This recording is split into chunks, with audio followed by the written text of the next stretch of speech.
Señoras y señores, muy buenos días.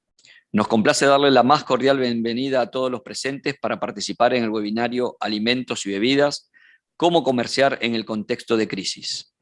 Agradecemos a los presentes mantener los micrófonos silenciados y si la conexión de internet se les tornara inestable, apagar la transmisión del video. Les informamos que esta sesión está siendo transmitida por el canal de YouTube de la Secretaría General de la ALADI. Les informamos que durante el webinario podrán realizar preguntas, por lo que les solicitamos que las mismas se realicen a través del chat de este foro. Para comenzar con este webinar, ofrecemos al señor Secretario General, Sergio Abrel, la palabra. Buenos días, un saludo a todos. Aquí, en nombre de los secretarios adjuntos, a mi lado, a Dante Sica, que para mí no necesita presentación, un conocedor y un experto en este y otros temas de comercio internacional. Le queremos agradecer en especial su participación. A Fernando Pache, de vicepresidente de la Cámara de Industrias del Uruguay, y sobre todo secretario de la Cámara de Alimentos, y a Manuel Cardona Zapata, de la Asociación Nacional de Tiendas de Autoservicios y Departamentos. Ellos van a participar en uno de los temas que la ALADI está impulsando en función de su programa de actividades y que se refiere, como ustedes saben, a alimentos y bebidas, con la pregunta de cómo comerciar en un contexto de crisis. Simplemente para la primera reflexión, bien breve, es que la producción de alimentos en la región es clave para la seguridad alimentaria internacional. Y según información que disponemos de las Naciones Unidas, se espera que la población mundial aumente a 2.000 millones de personas en los próximos 30 años. Y la región alimenta a 1.300 millones de personas, una persona de cada 6 en el mundo. Por eso estamos enfrentados a una coyuntura actual, a esta crisis que la podríamos definir desde varios aspectos, pero que incluye la seguridad alimentaria, la seguridad energética, la seguridad general, incluso hasta la seguridad sanitaria. De manera que cuando las empresas del sector alimentos enfrentan un escenario marcado por el aumento de precios, la inflación, por dificultades en el abastecimiento, por disrupciones en las cadenas logísticas y transportes, es un tema que tenemos que abordar con seriedad. La recuperación económica post pandemia viene acompañada de un aumento en la inflación de los alimentos a nivel global. Y esto está muy vinculado, como ustedes saben, a la guerra que se produce en Euroasia y Asia y que tiene sus extensiones al resto del mundo, y sabiendo que la guerra y la inflación van siempre de la mano. Por otro lado, el aumento del precio de energía, en el sentido de las cadenas de los costos precisamente derivados de esa situación, y como hicimos el otro día en la LADI, en la reunión, en otro webinario, en el tema de la cadena de producción agroalimentaria por el impacto de del precio de los fertilizantes y particularmente de la dificultad de abastecimiento en función del conflicto existente. Por eso, en cada una de estas situaciones, como ustedes saben, agrava seriamente la seguridad alimentaria a nivel mundial y tiene una repercusión clara en la región. Por eso, esta convocatoria, este agradecimiento a los que participan y sobre todo al aporte que puedan realizar a fin de esclarecer, de darnos conocimientos y a tratar de insinuar o de orientar determinadas respuestas que deberíamos dar y que están vinculadas al círculo virtuoso que siempre hemos planteado desde el principio. Donde no hay inversión, no hay comercio. Donde no hay comercio, no hay empleo. Y donde no hay empleo, no hay paz social. Y de esto se trata el esfuerzo que estamos haciendo en el ámbito de la Asociación Latinoamericana de Integración. Muchas gracias y los escuchamos con expectativa y con el deseo de saber y de poder captar y tener alternativas posibles en esta situación. Muchas gracias, secretario. Le ofrecemos la palabra al señor Daniel Enrique Sica, ex ministro de Producción y Trabajo de la Argentina, socio fundador de ABCDET. Bueno, buenos días, muchísimas gracias, Sergio. Un gran saludo, un gran amigo, y gracias por esta invitación y gracias por poder compartir este panel con tan prestigiosa gente, ¿no? Con Fernando Pacho, con Manuel Cardona Cardoso y con todos los que nos están escuchando. Yo voy a compartir una presentación. La están viendo, ¿no? Sí, sin problema. ¿Sí? Ok, voy a poner son nada más que algunas cuestiones para reflexionar en estos 10 minutos que tenemos. Lo primero es claramente el cambio de agenda que estamos viviendo a nivel internacional, que está generando impactos y va a generar impactos en todas las agendas gubernamentales y empresariales, y que van a tener un impacto muy fuerte y claramente en lo que es la industria alimenticia. Por eso es tan oportuno esto que estás organizando, Sergio, desde la LADI. Yo diría, al impacto que estamos viendo de la cruenta invasión que está haciendo Rusia sobre Ucrania, hay que sumarle el impacto que traíamos y los cambios que veníamos viendo a nivel internacional por lo que había sido la pandemia. O sea, estamos saliendo de dos grandes crisis, ¿no? La crisis de la pandemia, donde todavía el sector en alimentos en especial estaba reciclando los impactos del blackout que había tenido casi la totalidad de la producción durante mucho tiempo en el mundo, los problemas de abastecimiento, los problemas de las cadenas logísticas, los impactos de las ayudas que los gobiernos habían impuesto tanto en Europa como en Estados Unidos. De alguna manera nos llega este impacto de la guerra, que claramente va a dejar efectos no solo de corto plazo, sino va a dejar efectos de mediano plazo. Creo que el impacto, lamentablemente, el impacto de la guerra, sacando los efectos de corto que vamos a analizar ahora, está generando, a partir de los cambios geopolíticos, va a generar impactos de primera y segunda generación que van a transformar y van a abrir una ventana de oportunidad impresionante para lo que es nuestra región. Un poco lo notabas con las presentaciones que hiciste recién, Sergio. Claramente hay 5 o 6 sectores en los cuales se abre una ventana de oportunidad y en los cuales América Latina de alguna manera está posicionado. El sector alimentos, no solo lo que tiene que ver con los commodities agropecuarios, sino con toda la cadena de alimentación, creo que va a ser uno de los sectores que de alguna manera van a estar en primera línea en términos de lo que son las nuevas demandas, los temas que hacen a la energía, los temas que hacen a los servicios basados en conocimiento por los impactos que está teniendo la pandemia en la India, donde empieza a generar preocupación, o la posibilidad de una pandemia en la India, pero también los impactos que tiene en todo lo que hace a Europa del Este, el impacto que está teniendo sobre los fertilizantes. Nuestra región, a partir de la energía, pero a partir de gran cantidad de minerales, podremos procesar y podemos abastecer también en lo que hace a los temas de fertilizantes, los temas que tienen que ver con la minería, claramente también el impacto del turismo. Entonces, estos dos impactos, pandemia y el impacto de la invasión de Rusia a Ucrania, creo que de alguna manera van a delinear un escenario para las próximas décadas muy importante y muy interesante para la región, y en especial vamos a analizarlo en el sector alimentos. En el corto, claramente, estos tres vectores son los que están delineando el corto plazo y en el cual nos tenemos que mover. Por un lado, da la sensación que los mercados ya de alguna manera digirieron los impactos primarios de lo que ha sido la invasión de Rusia. Hoy toda la mirada está puesta en el impacto, en cómo va a reaccionar la Reserva Federal con respecto a una inflación que ya no parece un fenómeno transitorio, sino que tiene el peligro de transformarse en un proceso un poco más permanente. Entonces, ¿cuánto está dispuesto Estados Unidos a, entre comillas, forzar una recesión a fin de poder abatir la inflación? Hoy los mercados están puestos en esto, porque de alguna manera puede condicionar las expectativas de comercio, de producción para los próximos años. Claramente el impacto de corto, ¿cuánto más puede durar esta guerra? Ya no estamos ante un escenario de una guerra corta, sino da la sensación, lamentablemente,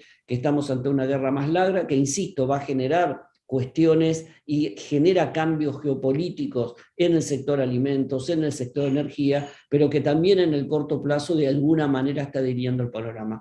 Y claramente el tema de China, no solo por el realineamiento que está teniendo a nivel geopolítico con India, con Rusia y China en términos de lo que van a ser las relaciones internacionales, sino porque en China estamos viviendo un tema de pandemia, donde esta idea de un COVID-0 está de alguna manera comprometiendo todas las cadenas globales de valor, está generando también impactos en términos de abastecimiento y está de alguna manera planteando un escenario de menor crecimiento para el próximo año. Por lo tanto, vamos a enfrentar en el corto plazo, 2022, 2023, un escenario mundial de desaceleración del crecimiento, en especial pensando en los temas de alimento, desaceleración un poco más grande a partir de lo que puede ser el Asia, y a su vez con un escenario de mayor inflación. Las empresas, en especial las empresas de los países emergentes, empiezan a estar un poco más preocupadas porque esto puede afectar de alguna manera las cadenas de valor.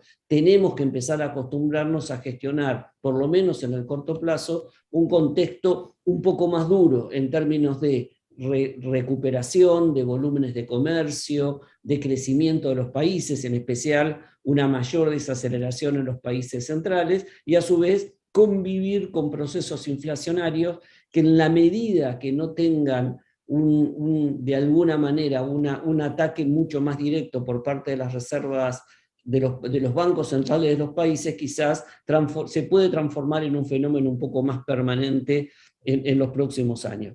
Claramente hay riesgos que estamos enfrentando en este contexto, un riesgo de una estanflación, en especial en los países centrales, un poco más prolongada. Acá está mucho más la mirada en términos de Estados Unidos, el impacto de la guerra y los problemas de abastecimiento, no solo la producción, sino los abastecimientos. Ya hay muchos países o muchos analistas que están de alguna manera poniendo en agenda la posibilidad de una hambruna, en especial en los países de África, en los cuales Europa del Este, tanto Rusia como Ucrania eran grandes proveedores. Por otro lado, el estrés financiero de corto, mayor volatilidad, tasas de interés de alguna manera que pueden afectar el financiamiento en nuestras regiones, y las tensiones geopolíticas que quizás en algunos sectores pueden llegar a generar algún tipo de, entre comillas, tensión en términos de proteccionismo para poder cuidar sus mercados. En ese marco, ¿cómo tenemos que ver la industria o cómo puede esto impactar en la industria de alimentos y bebidas? Si yo quisiera muy rápidamente mirar algunos vectores en términos de los ejes de transformación que estamos observando, cómo pueden impactar desde la demanda, cómo pueden impactar desde la producción, y a partir de ahí, cómo deberíamos redefinir una agenda público-privada. Yo creo que hay primero el impacto, si quieren, de la pospandemia, un cambio en el comportamiento del consumidor. Digo, cuando la industria se estaba de alguna manera empezando adecuar a estos cambios, donde la población busca un mayor bienestar, donde hay el hecho del encierro y el de estar mucho más en nuestro hogar, nos llevó a buscar una vida con un bienestar distinto, menos alimentos procesados, mucho más producción en casa, los cambios desde el comportamiento, como se están observando, desde cómo cambian los desayunos a cómo de alguna manera empieza a haber unas comidas mucho más elaboradas, el hecho también del home office, que de alguna manera también nos tiene mucho más tiempo en nuestra casa, empieza a generar un cambio en el comportamiento de la demanda, todo lo que tiene que ver con el e-commerce, el delivery, productos listos para comer. Digo, veíamos un cambio producto de lo que fue la pandemia que de alguna manera empezaba a transformar el comportamiento, los gustos del consumidor. A este impacto y a este cambio mucho más estructural en términos de lo que era el consumidor, tenemos que poner ahora los impactos que está generando el proceso de guerra. Por un lado, claramente menos en un contexto de desaceleración del crecimiento y mayor inflación, menos poder de compra, lo que implica que nuestros mercados en los próximos años quizás van a ser para algunos ciertos productos un poco menos dinámicos, ¿no? Donde, como lo nombraba también Sergio al principio, empezamos a tener personas desde peligros de hambrunas en algunos sectores hasta cadenas de seguridad alimentaria un poco más cuestionadas. Y por otro lado, también genera una oportunidad para posicionarse en mercados que van a estar más comprometidos en términos de lo que son el abastecimiento por las cuestiones geopolíticas. Cuando uno mira el peso que tenían países como Rusia, Ucrania, en distintos sectores, en especial en aquellos, no ya en los que son los commodities agropecuarios, soja, trigo, maíz, en los cuales estamos viendo el impacto, en los cuales nuestra región puede ser un gran proveedor a nivel internacional, sino en aquellos que son mucho más elaborados con respecto a la industria, la participación en preparaciones alimenticias, en todo lo que tiene que ver el mercado de azúcar y caramelos, donde claramente nuestros países de la región pueden ser competidores muy fuertes y pueden de alguna manera estar abasteciendo esos mercados en los cuales quizás los problemas de la invasión empiezan a generar problemas de abastecimiento. Así que, digo, desde el punto de vista de la demanda, los temas más estructurales de cambio en el comportamiento del consumidor que veníamos observando a partir de la pandemia, esto era para avisarme de que estaba cumpliendo el tiempo, así que ahora voy a acelerar un poco, y digamos las cuestiones que vienen a partir de la guerra. Por otro lado, mirando también los desafíos que tiene que enfrentar la producción. Claramente, digo, por un lado, tenemos que gestionar empresas en un entorno mucho más desequilibrado que el que teníamos antes, donde vamos a tener mayor presión con respecto a los costos y mayor problemas de inflación. Claramente esto no corre para Argentina, donde somos maestros en gestionar con inflación, pero en muchos países de América Latina, donde la inflación ha dejado de ser un problema, o en países, en especial en los países centrales, donde la inflación no era un problema y habían erradicado, empieza a haber una dificultad adicional, mucha presión sobre la estructura de costos, en especial en lo que tiene que ver con insumos, fertilizantes, etc. Y a su vez, en un contexto inflacionario, esto de alguna manera empieza a generar una preocupación en términos de la cadena. Segunda cuestión son las alteraciones en las cadenas de suministro. Estamos mucho más reforzados a partir primero por la pandemia y segundo por los impactos de la guerra o de la invasión, claramente empieza a haber un proceso de acortamiento de las cadenas de valor. Los problemas de logística, las cuestiones del cierre de muchas fronteras, de muchos puertos, la necesidad de aprovisionarse de algunos mercados que empiezan a tener problemas de abastecimiento, empieza a generar una tendencia muy fuerte donde ya las cadenas globales de valor, no quiere decir que se haya un proceso de desglobalización, sino claramente empiezan a cortarse, empiezan a hacer cadenas mucho más regionales, y esto claramente para la región, para nuestra región, es una ventana de oportunidad impresionante en términos de somos un territorio, tenemos muchas cualidades, somos un territorio de paz, a pensar que ahora lo que antes parecía un tema menor, hoy es un tema que cobra mucho valor ante el escenario de la guerra, y de alguna manera tener menores distancias, estar cerca de los mercados de consumo, etcétera, etcétera, me parece que generan una oportunidad para poder captar. Y por otro lado, estamos claramente ante una agenda que tiene que también adaptarse al cambio tecnológico, y ya no es nuevas tecnologías, las tecnologías ya están, todo lo que tiene que ver con las eficiencias en todo lo que es las industrias, las AgTech, toda la inclusión de procesos de digitalización, de eficiencia, de conectividad, del e-commerce, de lo que tiene que ver con las nuevas economías circulares, de alguna manera la necesidad de incluir todo lo que tiene que ver con la sustentabilidad ambiental dentro de una cadena tan importante como la cadena alimenticia, de alguna manera también genera un punto importante. Claramente esta tercera es la nueva agenda que tienen que enfrentar todos los procesos productivos: la sustentabilidad ambiental, la incorporación de nuevas tecnologías, la economía circular, que de alguna manera también empiezan a hackear o empiezan a poner presión. Entonces, es por un lado una ventana de oportunidad importante, los cambios en la demanda, estos cambios que están generando el contexto geopolítico, pero también en un contexto de mucha tensión para lo que tienen que ver con nuestras cadenas.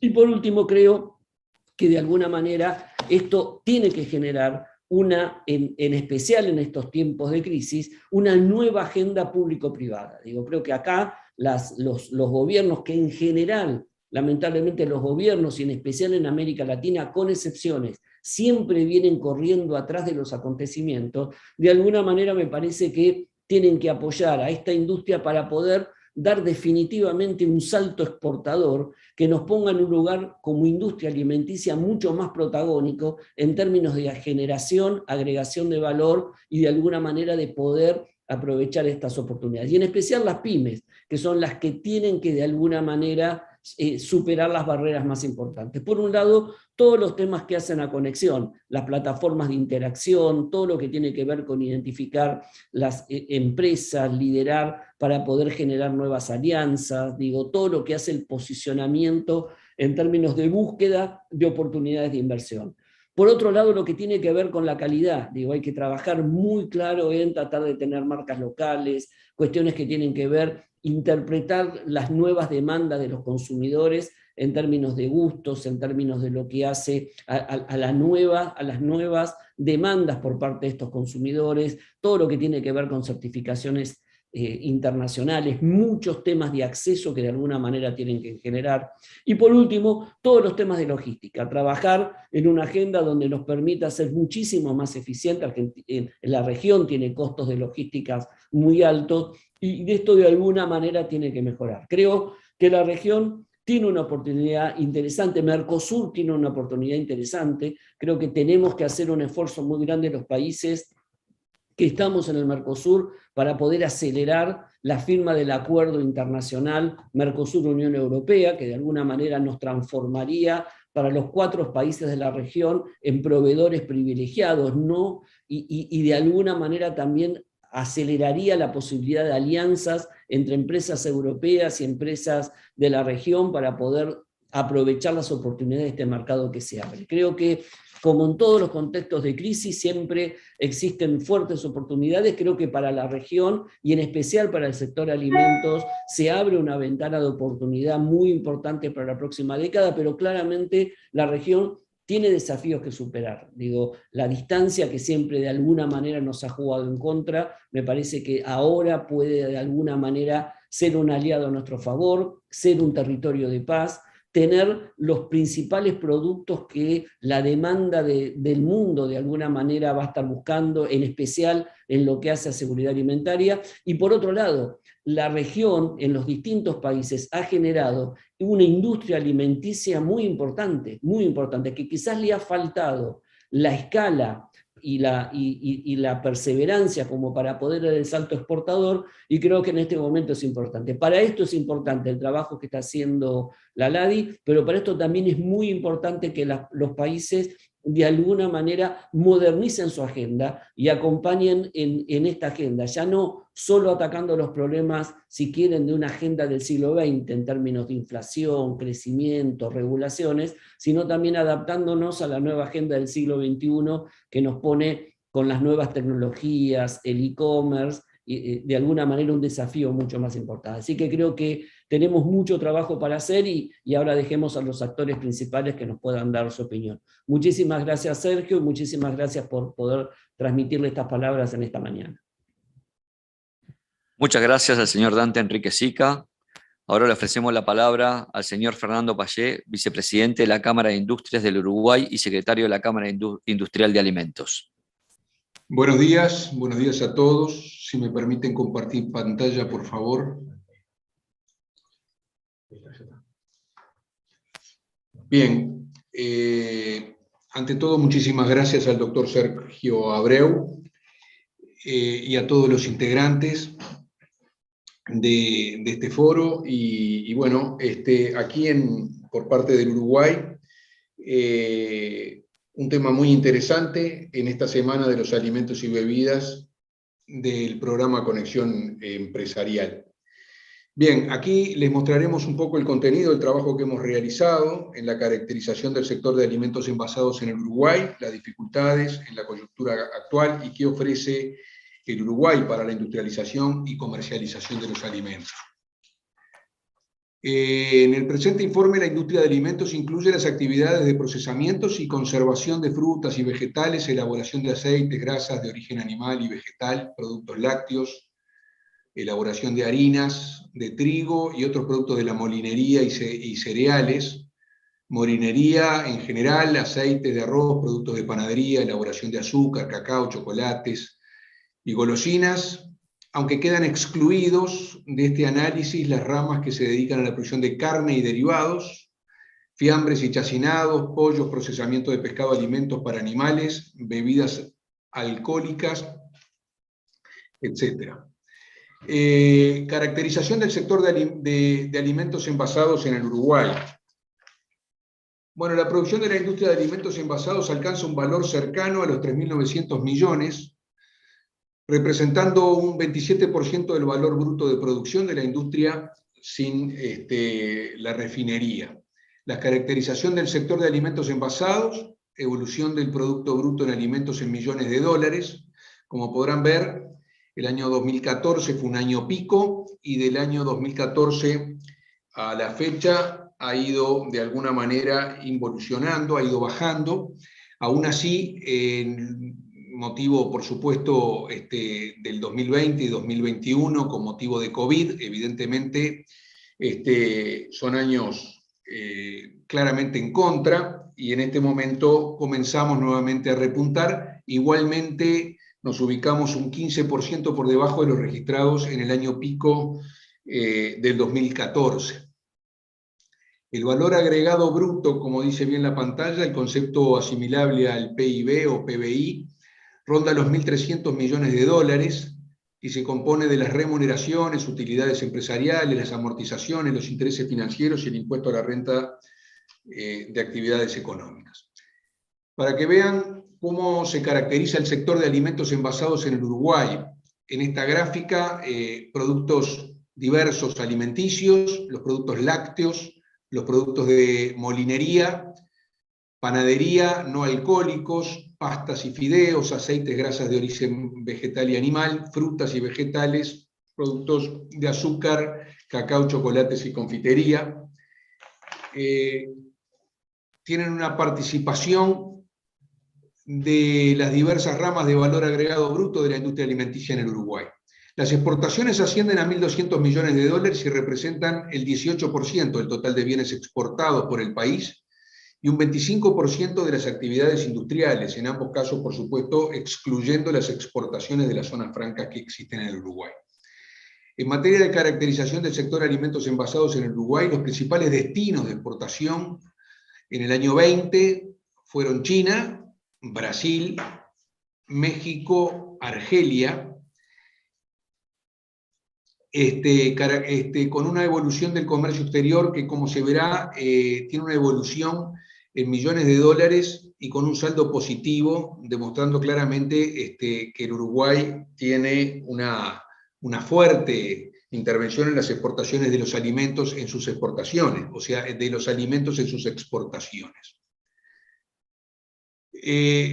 Los productos de panadería, los productos de comidas y platos preparados, como bien decía Dante Sica, la alimentación en casa ha crecido enormemente en estos periodos de pandemia, en estos años de pandemia, y esto es notorio en las gráficas que hemos solicitado, en los estudios que hemos solicitado, y efectivamente mucho de lo que ha manifestado don Dante Sica con respecto al crecimiento del consumo familiar de productos no terminados, o sea, no entregados por delivery, ha sido muy grande últimamente, y ha sido la industria nacional uruguaya, en este caso, quien ha mantenido el abastecimiento, especialmente en el año 20, el abastecimiento a nivel familiar y a nivel de los compromisos sociales que el gobierno uruguayo ha implementado, y la línea de productos de panadería, pasta, fideos, lácteos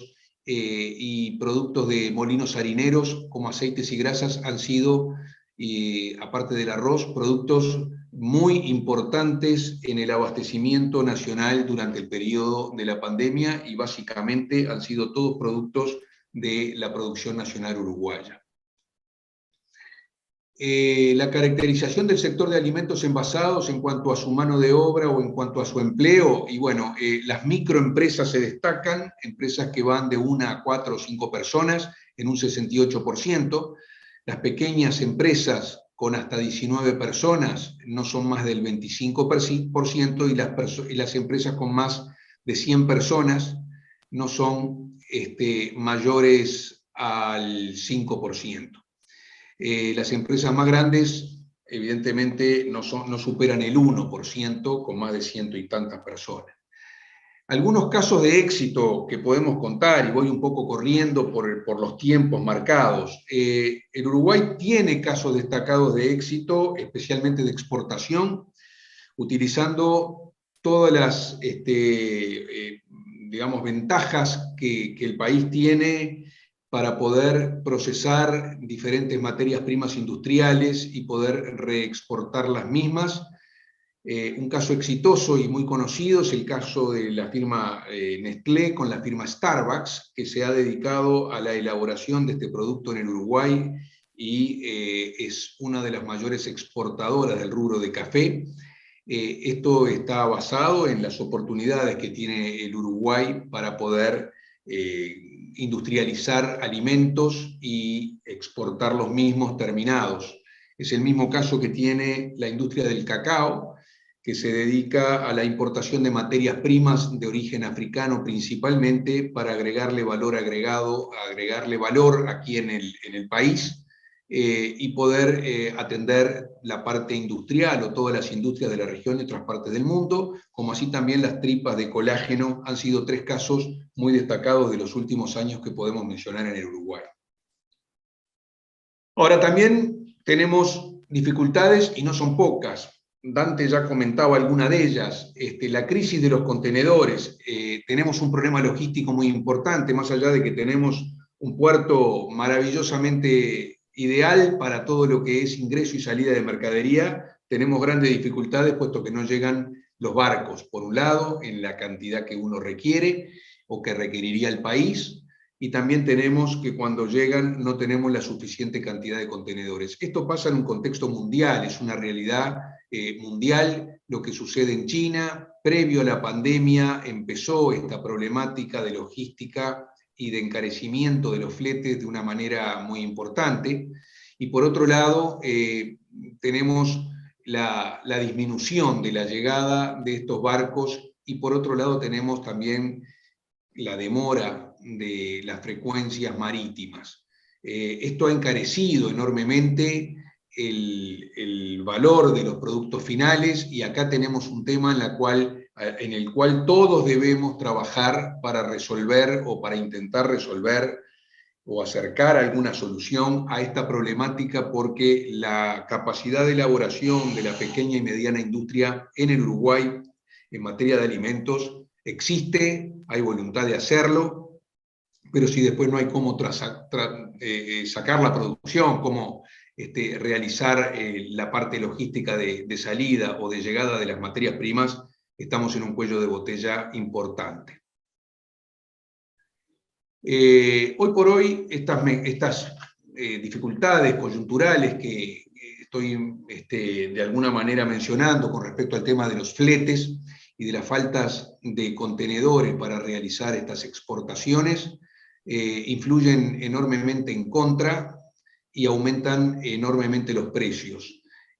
La no disponibilidad de lo que estoy mencionando de fletes y contenedores genera una batalla por obtenerlos y un aumento de precios en general muy importante. Los costos de producción en materia energética son también un problema que estamos viviendo, inclusive frente a nuestro vecino más importante en materia de abastecimiento, de suministro de gas, por ejemplo. Argentina tiene unos precios de gas de consumo industrial muy baratos con respecto al Uruguay, y nosotros no tenemos otro combustible alternativo que no sea los combustibles fósiles, y en definitiva nuestros costos en ese sentido son bastante más altos.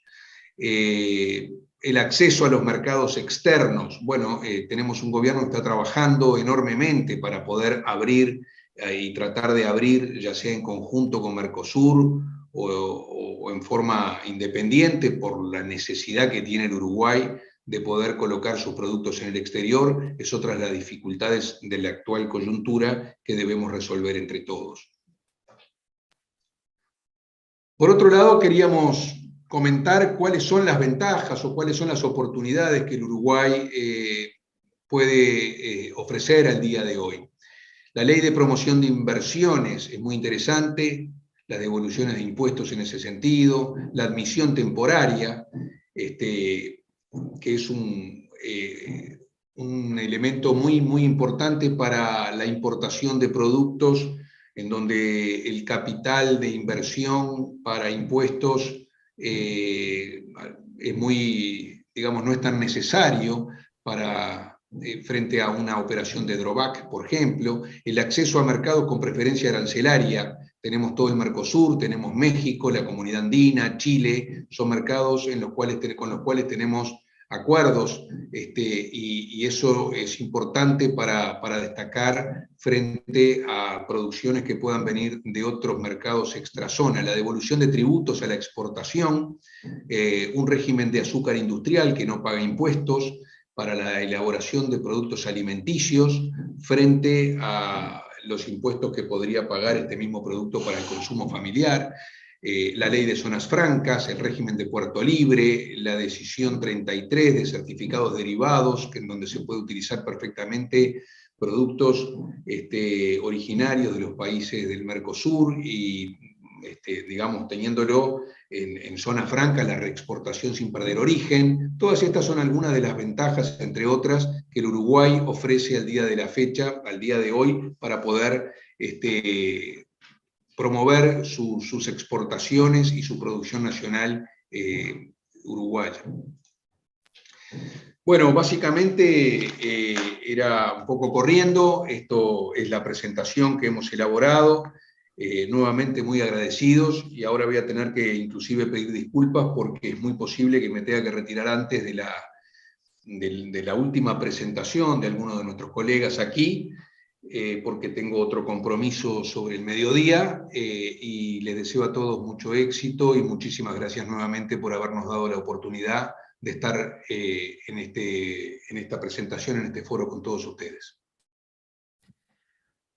Muchas gracias al señor Fernando Pallé.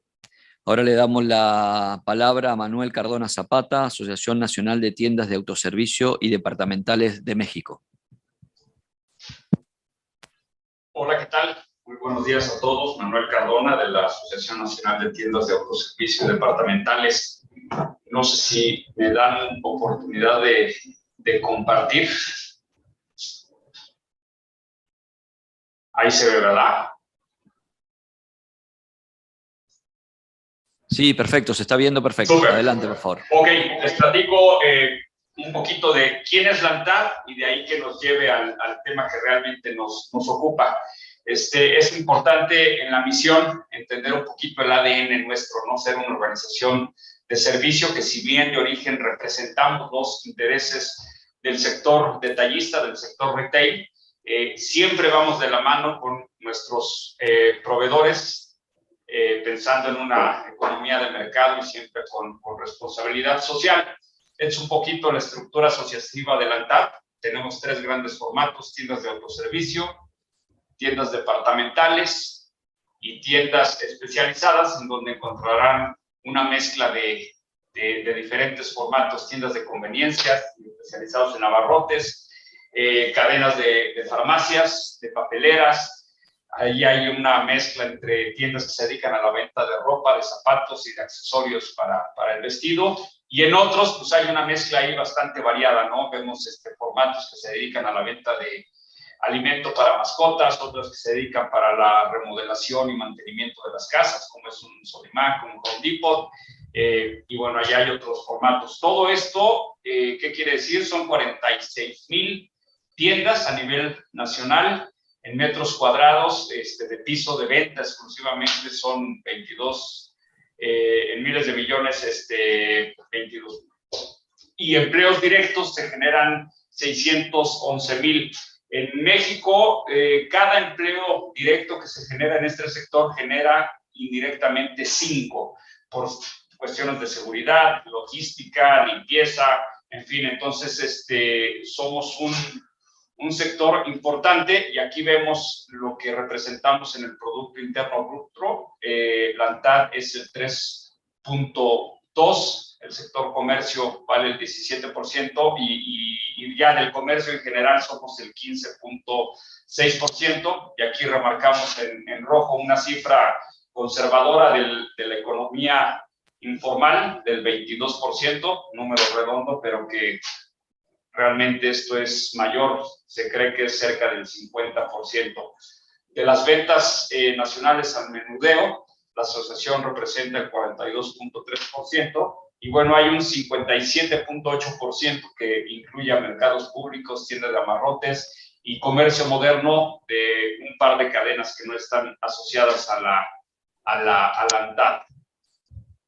Es un poquito lo que son las ventas por formatos de tiendas del año 2021 en miles de millones de pesos, en donde vemos que la parte fuerte de la venta de la asociación, de los 3 formatos que les compartí, es las tiendas de autoservicio. Y es un buen dato el tema del crecimiento. Si vemos desde el 2003 hasta la fecha, cómo la inversión de este sector es permanente, con o sin crisis. Y bueno, y vemos una caída natural en el 19, 20, 21, porque la pandemia nos obligó a todos a detener este crecimiento porque no había oportunidad de generar inversión. En el crecimiento nominal del 2017 al 2022, esto vemos ahí un comportamiento del 17, 18, 19. Lo que va del año, a tiendas totales, que es con las nuevas inversiones, hay un crecimiento del 10.9. A tiendas iguales, esto quiere decir que las mismas números de tiendas que yo tenía en el 2021 comparados con las mismas tiendas del 2022, me da un crecimiento del 8.8.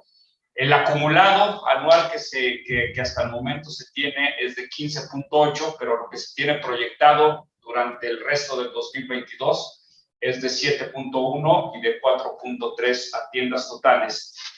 Y esto ya es una lupa que hacemos, 28 líneas de mercancías, en donde nos permite ver un poquito realmente dónde estamos parados, ¿no?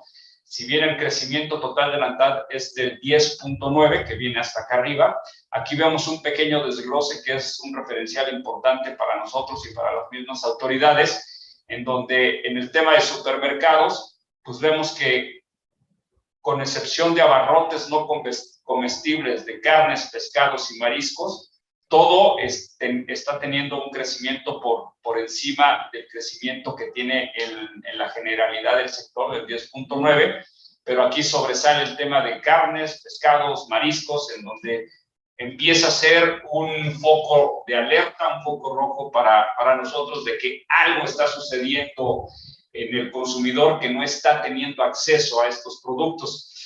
Y el segundo dato, el de mercancías generales, también es un termómetro de cuál es la economía. Nosotros vemos que cuando este grupo de productos que están en color verde tiene un crecimiento por encima de la media, es un indicador real y tangible de que la gente tiene en la bolsa dinero de más que puede estar destinando no únicamente a cuestiones de vestido y cuestiones de alimentos, sino que puede gastar en temas de papelería, celulares y demás. Y bueno, aquí el tema de la pandemia naturalmente ha hecho que el sector papelero vaya teniendo un crecimiento importante, al igual que el regreso de los niños a las escuelas, en donde pues obviamente va reactivando todo esto, pero el tema de cuidado e higiene personal sigue creciendo porque la gente ya está regresando a las oficinas, ya está regresando a sus actividades y bueno, tiene que volver a hacer una inversión.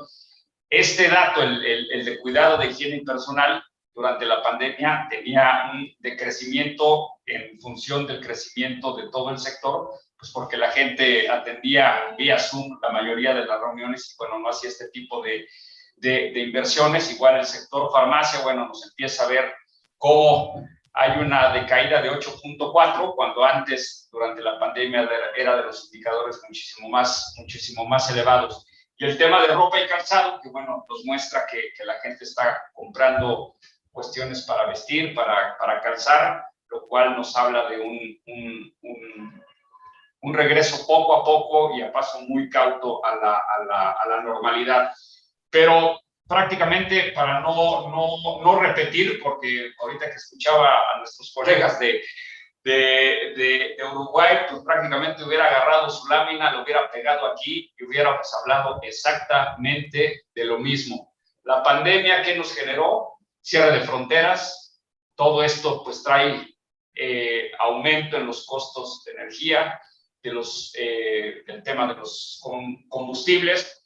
Durante 3 años, el origen o el inicio del tema inflacionario, del tema económico en nuestro país, tuvo que ver directamente con el tema de cierres de comercio. Por eso el tema de la reactivación económica fue importante para el gobierno y fue importante para todo el sector productivo, proveedores, productores y nosotros como último eslabón de la cadena, en donde teníamos que ver cómo podíamos hacer para evitar pérdidas en las ventas. Y esto nos llevó al siguiente tema, el comercio electrónico, en donde representaba el 1 o el 2% cuando mucho de las ventas en nuestro sector. Hoy, si bien sigue siendo marginal en relación a la totalidad, ha tenido un crecimiento constante de doble dígito mes con mes, porque el consumidor empezó a encontrar en esta forma de gobierno, en esta forma de comercio, una alternativa para satisfacer sus necesidades. Pero esto nos llevó a otro tema que también don Fernando comentaba hace un momento, los restos logísticos, el cierre de fronteras, el confinamiento que ha existido pues, prácticamente desde orígenes en China, ha hecho que la escasez de contenedores haya mermado un tanto la fortaleza del comercio electrónico, en donde la parte más importante de su venta está enfocada y centrada en productos que vienen de Asia. Entonces, todo esto empezó a mermar el crecimiento del comercio electrónico. Hoy el comercio electrónico representa alrededor del 7 y hasta el 9% de la venta de los comercios. Todavía no rebasa el 10% ya en la totalidad, porque también la gente ha empezado a regresar poco a poco a consumir en los establecimientos. Durante la pandemia, un tema que fue importantísimo fue el apoyo a las MIPYMES, en donde las cadenas comerciales, con el ánimo de generar la menor afectación y provocar el mayor grado de apoyo, se enfocaron en apoyar a las micro y pequeñas empresas de nuestro país para que los tiempos de pago de sus compromisos comerciales fueran reducidos entre 20 y 25 días, con la finalidad de que ellos tuvieran la posibilidad de seguir subsistiendo. Y bueno, la cereza al pastel, pues, la cuestión de Rusia y Ucrania, ¿no? Que lamentamos muchísimo, pero todo esto, sumado al tema de la pandemia, generó un problema importantísimo que llevó al siguiente tema. Hoy, en México, el gobierno federal, el presidente Andrés Manuel López Obrador, el pasado mes de mayo, anunció un paquete contra la inflación y contra la carestía.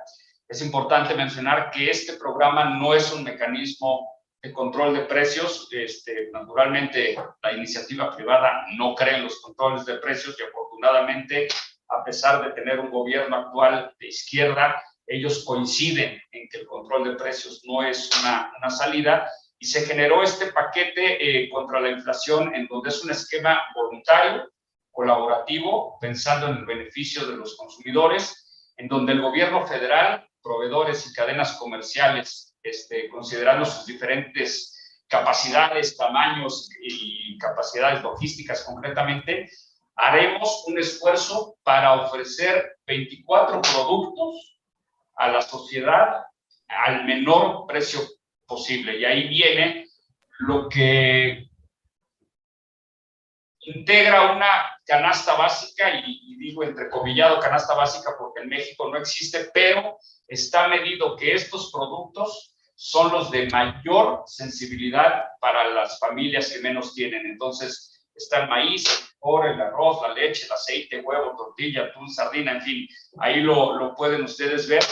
¿Y en qué consiste este programa?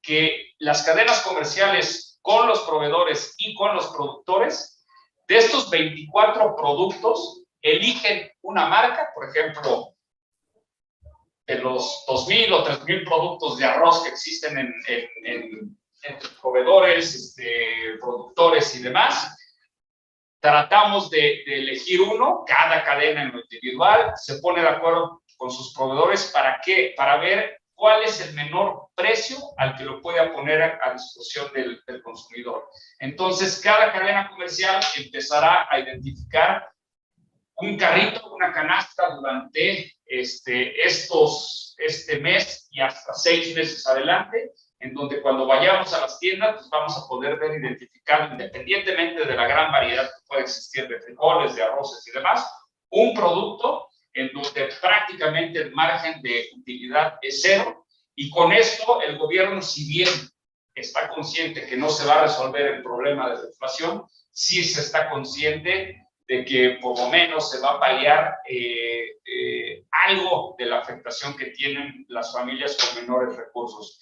El gobierno, ¿qué puso o qué está poniendo a cambio de todo esto? Bueno, está haciendo una reducción o eliminación importante de aranceles. Lo he visto, pero aunque parezca de risa, ofrece seguridad en carreteras para reducir el tema de robo en transporte, cuando debería ser algo permanente y que no estuviese sujeto a este programa. También anunció que no habrá costos en los precios de las gasolinas, en los precios de la energía, no habrá aumentos en los peajes de las carreteras federales para evitar que los costos suban, y bueno, reiterar el tema de los controles de precios. Adicionalmente, en apoyo al sector económico de nuestro país, en conjunto con el gobierno federal, existen 2 programas concretos. Uno es un convenio de prácticas comerciales, en donde se busca de manera amistosa, de manera de diálogo, de manera cordial, atender todas las preocupaciones que existan en las relaciones comerciales entre proveedores y productores, no importa si son micros, medianas o grandes empresas, para evitar llegar a tribunales y ahí resolver temas de pagos, temas de devoluciones, temas de costos, prácticamente ver todo excepto precios, porque por la legislación los precios nada más pueden ser vistos de manera unilateral entre cada cadena comercial con sus proveedores. Y existen 2 programas comerciales en donde se busca estimular la economía. Uno es el Hot Sale, que de hecho esta semana se está realizando, que está concretamente enfocado en estimular el comercio electrónico, en donde aquí los bancos, cadenas comerciales y proveedores hacen esfuerzos importantes para ofrecer productos con hasta un 20-30% en términos generales a los consumidores. Y en el mes de noviembre se hace otro con el Buen Fin, en donde aquí entra el comercio en general, tiendas departamentales, tiendas de autoservicio, en fin, todos los formatos, en línea o en comercio electrónico, en donde adicionalmente el gobierno federal hace una especie de sorteo, lo de lotería fiscal, en donde todos los pagos que se hacen con medios electrónicos, el gobierno pone 500 millones de pesos, en conjunto con la ABM, pues se manda toda la relación de tickets o de vouchers que se generaron durante los 4 días que dura el programa del Buen Fin, y bueno, pues el que sale sorteado queda cancelada su deuda. Entonces, estas son las pequeñas medidas que se están tratando de hacer en conjunto con el gobierno de México para paliar el tema de la inflación, para reducir los efectos. Y bueno, todo esto pensando en las comunidades. Insisto, el tema del paquete contra la inflación y la carestía está enfocado estrictamente en temas alimentarios, en seleccionar los productos más sensibles para tratar de generar el menor impacto negativo a la comunidad. Esto es lo que nosotros queremos compartir, y naturalmente estamos aquí a sus órdenes y atentos. Gracias. Muchas gracias a los panelistas. Antes de darle la palabra a Jorge Llosa, el jefe del Departamento de Promoción de Comercio y Desarrollo de la Competitividad, vamos a leer una pregunta, una consulta en el chat para los panelistas, que dice: ¿existen casos de éxito que no sean transnacionales creando cadenas de valor? Le damos la prioridad para hacer la respuesta pertinente. Sí, claro. Adelante, Dante Sica, por favor. Sí, cuando uno mira, en América Latina deben existir aproximadamente entre 25 a 35 grandes grupos familiares que están dentro del sector alimenticio, que han logrado generar cadenas de valor muy importantes a nivel regional. En el caso de Arco de Argentina, todo lo que tiene que ver con hay un grupo chilenos importantes, grupos mexicanos, empresas peruanas, digo. Me parece que hay, en especial en este sector, hay experiencias exitosas de grupos nacionales que de alguna manera han logrado regionalizar, algunos ya están teniendo procesos de exportación a Europa, u otros están de alguna manera integrándose a nivel de América Latina, así que me parece que hay, digo, cada país de nosotros tenemos seguramente un caso exitoso en ese sentido. Adelante, Fernando Pache, por su respuesta. Bueno, interesante la pregunta y efectivamente aquí en el Uruguay sí, claro que existen. Tenemos para empezar la empresa láctea por excelencia Conaprole, con su planta inclusive últimamente inaugurada de alimentos formulados especiales. Y por otro lado, y bueno, humildemente les tengo que decir que la empresa que dirijo es una empresa que elabora cacao, no es una empresa transnacional, más allá de que tenga sucursales comerciales en Brasil y en Argentina, pero no consideramos que sea una empresa transnacional, es una empresa de capitales uruguayos. Es una empresa que utilizando las herramientas que tiene a nivel de comercio exterior en Uruguay, como la admisión temporaria, entre otras, ha tenido un crecimiento exponencial muy importante en los últimos 10 años, utilizando y visualizando los productos que en los países tradicionales, como Brasil, en la producción de cacao, por ejemplo, que es nuestro foco de trabajo, ha tenido en los últimos 25 años una disminución casi del 50% entre su producción de aquellos tiempos al día de la fecha, y les falta ese producto. En ese caso, una empresa nacional, como la que estoy refiriendo, que es de nuestra propiedad, en definitiva familiar, es una empresa que se nutre de materia prima de África, Ghana, Nigeria, Costa de Marfil, Camerún, elabora el producto final aquí en el Uruguay, y ha sido una empresa de alguna manera exitosa en la elaboración y la comercialización de esa materia prima para la industria de alimentos tan importante y tan consumida en todos los rubros. Y bueno, es una prueba real de que el Uruguay tiene oportunidades, que es competitivo en algunos casos específicos, y que tiene vecinos que, dado su tamaño y posiblemente la falta de algunos productos que hay que visualizar y negociar y encontrar, existen las oportunidades para empresas no transnacionales que puedan suministrar estos productos y crecer en ellos. Muchas gracias. Tenemos otra consulta que es justamente para Manuel Cardona. Se la vamos a plantear. De repente, si la respuesta es un poco larga, le podemos pasar los datos para que posteriormente le haga llegar la respuesta, o si lo quiere responder en estos momentos. Y es la siguiente. Soy Carolina, de la empresa Jewel, Argentina. Somos productores y exportadores de legumbres secos. Te consulto respecto a los frijoles. El impulso del gobierno por poner en góndola productos margen cero, ¿tiene alguna condición? Por ejemplo, ser origen nacional.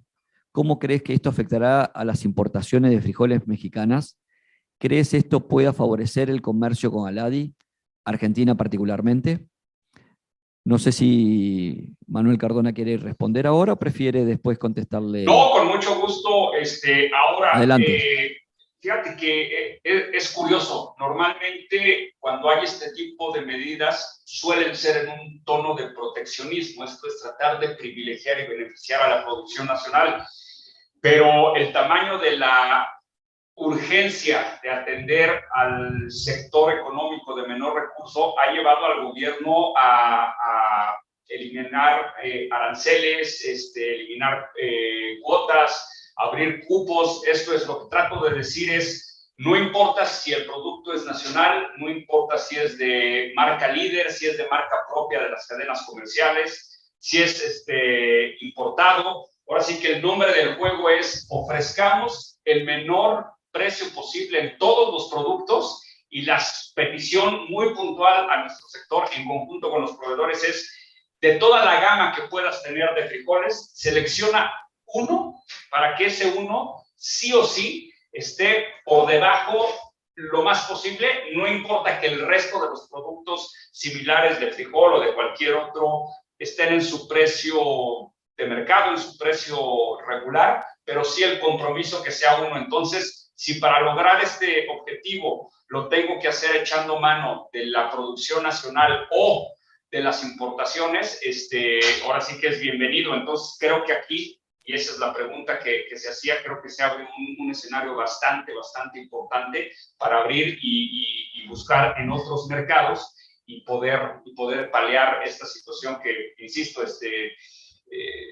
históricamente en México, en todas las crisis que hemos tenido, generalmente eran por cuestiones internas, pero pues esta es una cuestión que está afectando al mundo de manera global. Entonces hay que atenderlo y hay que resolverlo en una economía ya globalizada que requiere echar mano de todos lados. Muchas gracias, Manuel Cardona. Ahora pasamos y le ofrecemos la palabra al jefe del Departamento de Promoción de Comercio y Desarrollo de la Competitividad, Jorge Llosa. Adelante, Jorge. Muy buenos días con todos. Muchas gracias por el pase de la palabra. Quiero saludar especialmente el día de hoy a los expositores, excelentes presentaciones de excelentes profesionales. Agradecer también al secretario general por su participación el día de hoy y a los subsecretarios presentes en la reunión del día de hoy, por supuesto también a todos los participantes. Nosotros como LADI tenemos la finalidad de apoyar en principio a toda la micro, pequeña y mediana empresa regional para poder desarrollar el comercio intrarregional. Para ello hemos elaborado una serie de herramientas entre las cuales existen las semanas, ¿no? Las semanas de conexión empresarial. Particularmente hoy nos vemos con el tema de alimentos y bebidas, y la semana de conexión empresarial va a empezar del 30 de mayo al 30 de junio, es decir, el próximo lunes. Sin embargo, no es el único evento en el cual nosotros podemos participar. El día de hoy estamos participando en el primero de ellos, que es el webinar de expertos en alimentos y bebidas, por lo cual agradecemos su participación. Es importante mencionar que a partir de hoy también han recibido en su formulario de registro el link para poder descargar la capacitación en línea que tenemos en herramientas digitales. Creo que la mayoría de los expertos el día de hoy han mencionado la importancia de los aprendizajes que se han hecho durante la pandemia. Muchos de ellos, muchas de las prácticas van a quedar en el futuro también para la comercialización a nivel regional. Es por eso que la capacitación en línea de las herramientas digitales es básica y clave para cualquier empresa que quiera comercializar en el futuro. De esta manera, estaremos ofreciendo este jueves un taller práctico en línea, en vivo, con funcionarios del LADI que van a apoyar en el manejo de la herramienta Conexión Empresarial. Conexión Empresarial es la herramienta de networking y de negocios que ofrece la LADI de manera gratuita a todos los países de la región. Para mayor información, ustedes van a poder entrar a pymeslatinasgrandesnegocios.org, donde nosotros podemos brindarle mayor información acerca de todas las opciones que tiene la LADI para ofrecer a la empresa regional. Cabe mencionar, y creo que sería importante, si me permiten compartir un momento de la pantalla, que nosotros tenemos aquí en Pymes Latinas Grandes Negocios. Aquí tenemos la web, la cual voy a compartir en el chat con ustedes, ¿sí?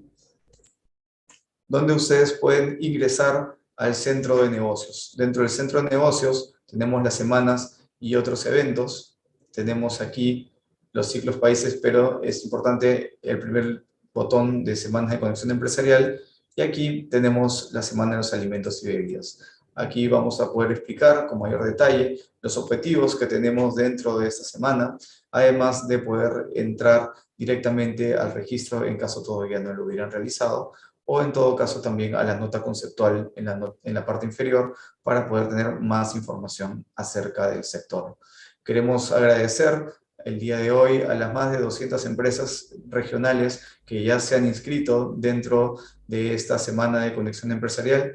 y quedamos totalmente a su disposición en citas de soporte que tendremos también para poder realizar durante la próxima semana en una coordinación directa con funcionarios de la LADI, uno a uno con las empresas que requieran algún tipo de apoyo en la utilización de estas herramientas virtuales.